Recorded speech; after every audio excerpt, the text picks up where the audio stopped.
Alrighty, welcome back, everyone. We just talked about that Matthew Sluka situation. Went a little bit long there. Apologies, got a little bit worked up, to be totally honest with you. This is a very frustrating situation that just shouldn't be happening, but it's happening. So we'll figure it out. We'll figure out what's going on. It does not change who UNLV is in my mind on the football field, so that's the big important part here.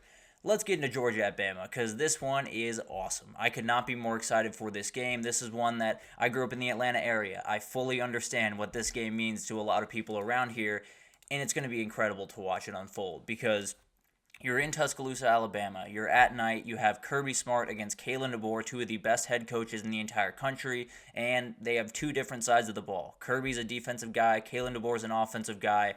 It's going to be incredible to watch this one unfold. I think this is one of those that throw out the playoff. No one cares about the playoff on Saturday. I promise you, when those guys suit up on Saturday, they're the furthest thing from their mind is what the playoff implications of it are. They want to beat that guy in front of them. They want to beat that script A. They want to beat that block G. That's the end goal of Saturday. They do not care where it lands them in the CFP race because, frankly, if you win it, you're not going to have to worry about the CFP race. That's just the reality of this game. It is huge, and Kirby Smart has not done well against them. He is 1-5 against Bama throughout his time at UGA with that one big-time win in the title in 2021, obviously. And now they're trying to take the keys. They're trying to fully take the keys of the SEC, show that they are the cream of the crop. They are the ones that the SEC is going to go through because Bama beat them last year. And frankly, right now, Bama is at the top of the mountaintop, and Bama's trying to stay there. They're trying to prove that it's not Nick Saban, it's just Bama. You can't necessarily work your way around what Bama's going to be going forward, regardless of Nick Saban or Kalen DeBoer is on the sideline.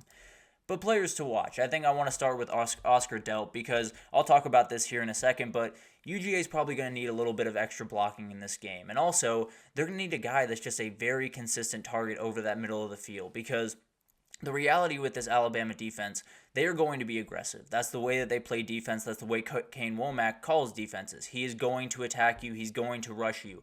Getting a tight end out in space over the middle of the field can be a little bit easier when that happens. And frankly, it can kind of mitigate a lot of that happening. So that's a huge thing in this game. Get Oscar Delp over the middle. Get Ben Urasek over the middle. Maybe Lawson Lucky a little bit. Get these guys involved because then these linebackers that are so dangerous and Jahad Campbell and Deontay Lawson are going to have to stay home more often. They're not going to be able to rush the passer. Jahad Campbell's not going to be able to be just an absolute game breaker that he has been this year. They're going to have to be a little bit more at bay because you're attacking them all over the middle of the field with these tight ends. So I do think Oscar Delp's huge, not only in the blocking game, but also in the pass-catching game. And then you got C.J. Allen. Frankly, I think C.J. Allen has to play his best football that he has ever played in his life on Saturday. He has so much on his table on Saturday, and obviously the depth in that linebacker room is nowhere near a problem. So they'll be more than fine rotating guys in there. He is the guy that needs to make a big-time effect, whether that's rushing the passer, which he hasn't been used too much to do, but absolutely can. And then you're going to have to chase down Jalen Milroe a couple of times. You're going to have to make those big-time plays where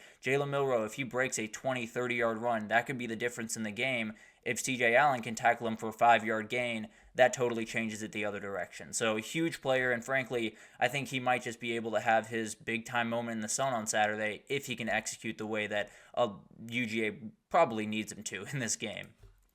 Then I want to talk about Jeremy Bernard. There's so much talk about Ryan Williams. There's so much talk about Kendrick Law, and all of these guys are ridiculously talented. I expect Ryan Williams to have a good effect on this game, no doubt about it. Not many of them have played more football than what Jeremy Bernard has played in. And frankly, Jeremy Bernard played in the national title game. He is not going to be fazed a lot by this atmosphere. That is not the person that he is. That is not the way that he plays football.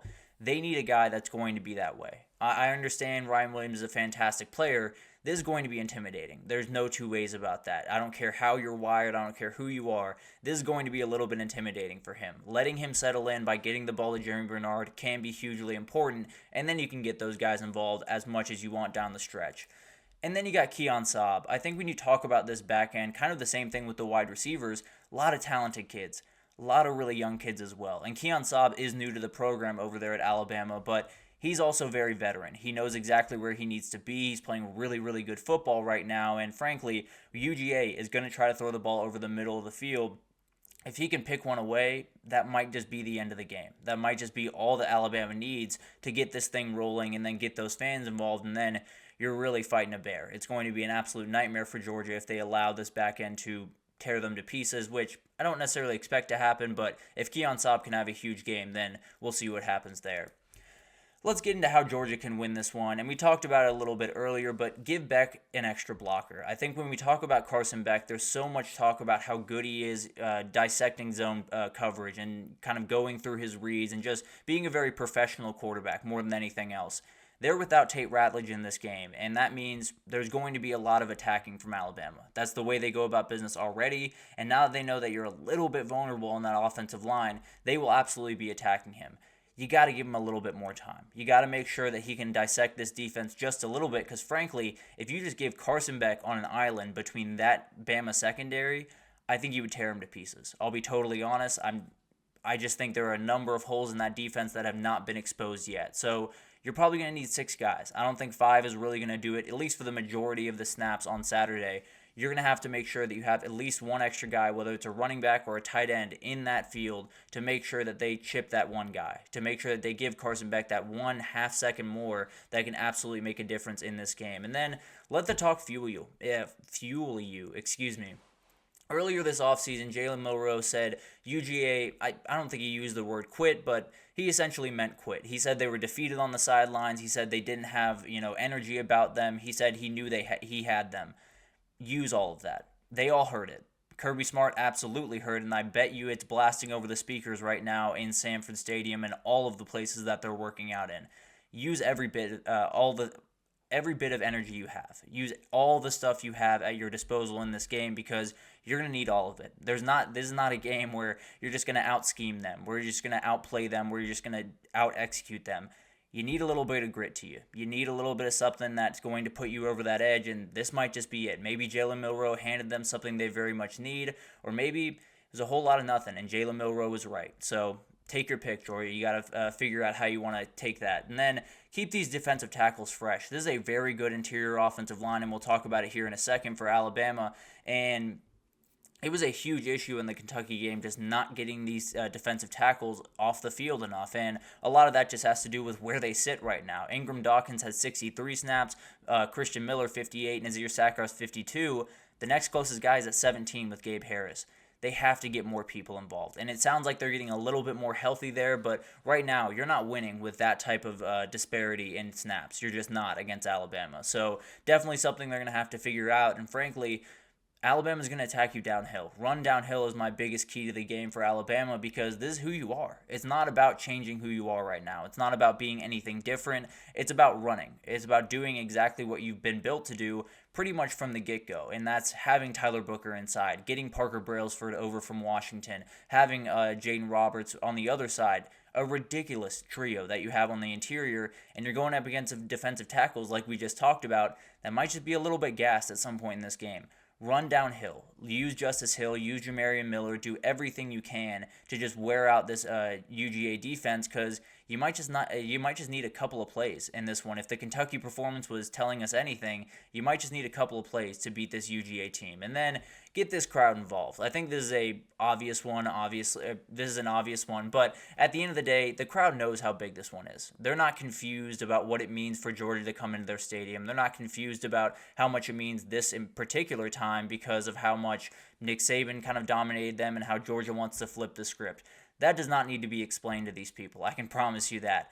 You need every bit of them. You need all of the juice you can get, like we were talking about with Georgia. Anything that you can get in this game, any extra little oomph that you can get on 3rd down and 10 with 4 minutes left to go, anything. And sometimes that is just the crowd getting a little bit more involved, the crowd getting that little bit louder and getting that linebacker to run that little bit faster. It's really those margins that are going to decide this game, and this crowd could be really the X factor in it. I know that sounds a little bit crazy, a crowd being that big of an X factor, but when the margins are this thin, it's exactly what it is. And then dominate the interior. You have Tyler Booker. That's the plain and simple truth of this game. Tyler Booker is one of the most fun offensive linemen to watch in the entire country.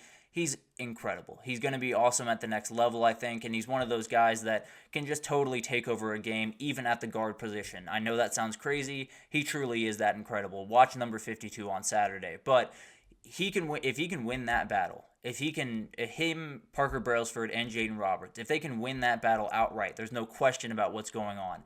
they're probably going to win this game, plain and simple. And also, on the other side, you have an interior offensive line for UGA that's missing Tate Ratledge. If your defensive tackles can get after him, LT Overton and all of these guys can get after him a little bit, then you're having a real conversation. So it's one of those things that whenever you play an SEC matchup, you're always going to have to dominate the trenches. That's the way you're going to win games. That's the way you have to go about business.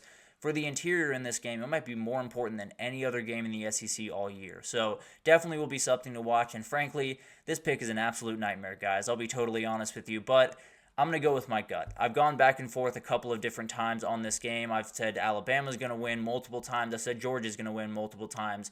I said Georgia was going to win first, and I'll roll with that for the time being. It's going to be an incredible game down there in Tuscaloosa, but I think they get it done for Georgia. I think there's just enough juice in that building right now and enough urgency after that Kentucky game that I think they're going to come ready. I think they're going to get a big-time win in Tuscaloosa and continue this thing rolling and likely be the favorite to win another national title after this game. So definitely one that's going to be tough. There's no two ways about that. Would not be surprised at all if it went the other direction. I would be surprised if it was a blowout any other way. So I'll just be totally honest. This one is going to be close. It's going to be incredible, and cannot wait for this game. It is one of those that you've been circling really since January, and now you finally get it. So cannot wait for this one to be played. And I do have Georgia winning. Man, it could not be more of a toss-up in my mind. It's going to be incredible and just cannot wait for this one to get going. But let's take our second break here, and when we come back, we're going to talk about Illinois at Penn State, another ranked matchup that is a little bit more under the radar, a bigger line, but at the end of the day, still a really huge one, and one that Illinois could change the entire narrative around that team in this game. So we'll talk about it right after this, so stick with us.